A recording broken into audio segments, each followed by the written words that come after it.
Nu är det dags att börja äta själv. Päron uppe på panna och...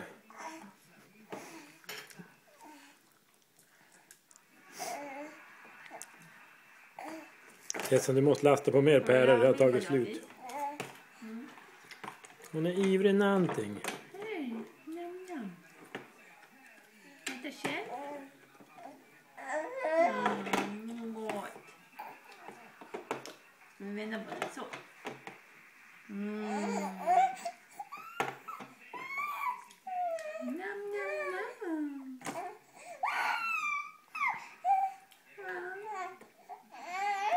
Har du dåliga päror? Varför blir du arg? De är slut. Titta.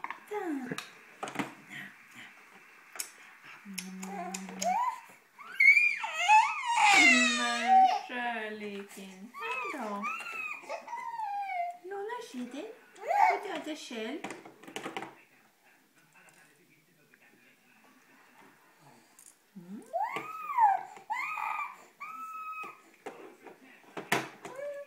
Du får hålla själv. Oj! Jag tror den här damen är mätt.